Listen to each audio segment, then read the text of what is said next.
চীনের কৃষি মানচিত্রে এখন দক্ষিণ পশ্চিমাঞ্চলীয় প্রদেশগুলো এক উজ্জ্বল ভবিষ্যতের ইঙ্গিত দিচ্ছে।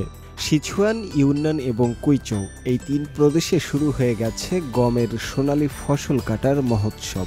দেশটির কৃষি কর্তৃপক্ষের দেয়া তথ্য মতে এই বছর উন্নত ফসল ব্যবস্থাপনা এবং প্রকৃতির অনুকূল পরিবেশের কারণে এই অঞ্চলে গমের শক্তিশালী ফলন হয়েছে। সিচুয়ান প্রদেশ বরাবরই চীনের খাদ্য উৎপাদনে গুরুত্বপূর্ণ ভূমিকা রাখে।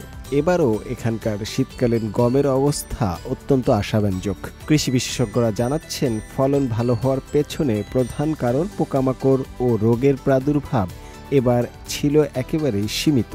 সবচেয়ে গুরুত্বপূর্ণ বিষয় হল সমন্বিত উচ্চ ফলনশীল প্রযুক্তির সঠিক প্রয়োগ এখানকার উৎপাদন বৃদ্ধিতে দারুণভাবে সাহায্য করেছে। এই প্রযুক্তিগুলো মাটির উর্বরতা রক্ষা থেকে শুরু করে উন্নত বীজ ব্যবহার এবং সঠিক সেচ ব্যবস্থাপনার এক দারুণ সমন্বয়। তবে শুধু সিচুয়ানই নয়, ইউনান এবং কুইচৌ প্রদেশের চিত্রও বেশ ইতিবাচক।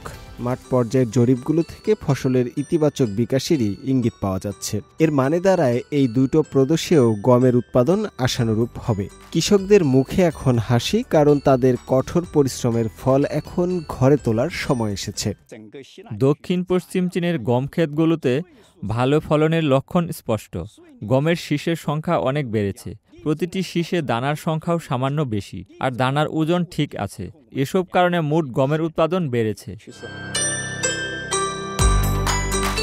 আগামী কয়েক সপ্তাহের মধ্যে দেশ জুড়ে পুরোদমে গম কাটা শুরু হবে। চীনের মোট গম উৎপাদনের প্রায় ৭৫%ই আসে বেইজিং, থিয়ানচিন, শান্তং, হপেই, হনান, চিয়াংশু এবং আনহুই প্রদেশ নিয়ে গঠিত হুয়াংহুয়াহাই অঞ্চল থেকে। এই বিশাল অঞ্চলটি দেশটির খাদ্য নিরাপত্তায় গুরুত্বপূর্ণ ভূমিকা রাখছে। চিয়াংশু প্রদেশে প্রায় ২.৪ মিলিয়ন হেক্টর জমিতে শীতকালীন গমের আবাদ হয়েছে। এই গম এখন দানা পূরণের শেষ ধাপে রয়েছে, যা ভালো ফলনের ইঙ্গিত দিচ্ছে। হনান প্রদেশে প্রায় ৮৫ মিলিয়ন মু বা ৫.৬৭ মিলিয়ন হেক্টর জমিতে গমের চাষ হচ্ছে। এখানকার কর্তৃপক্ষ পোকা দমন এবং সেচ ব্যবস্থাকে আরও জোরদার করেছে। এর উদ্দেশ্য হল দানা পূরণের সময়কালকে দীর্ঘায়িত করা এবং ফলন আরও উন্নত করা। শান্তং প্রদেশে গম তোলার বিশাল প্রস্তুতি চলছে। ফসল দ্রুত ও ভালোভাবে কাটতে ১,৯০,০০০ কম্বাইন হারভেস্টার তৈরি রাখা হয়েছে। এছাড়া যন্ত্রপাতি ঠিক রাখতে ও চালানোর জন্য ১০,০০০-এরও বেশি টেকনিশিয়ানকেও প্রস্তুত রাখা হয়েছে। সামগ্রিকভাবে চীনের এই দক্ষিণ পশ্চিমাঞ্চলীয় রাজ্যগুলো দেশটির খাদ্য নিরাপত্তায় একটি গুরুত্বপূর্ণ ভূমিকা পালন করবে বলে ধারণা করা হচ্ছে। যখন বিশ্বজুড়ে খাদ্য নিরাপত্তা নিয়ে উদ্বেগ বাড়ছে, তখন চীনের এই অঞ্চলে ব্যতিক্রমী ফলন নিঃসন্দেহে দেশটির জন্য বড় স্বস্তির খবর।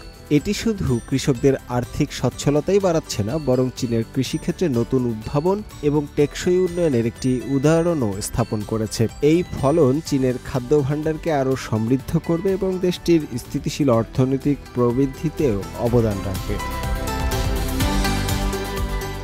শুভ আনোয়ার, CMG বাংলা।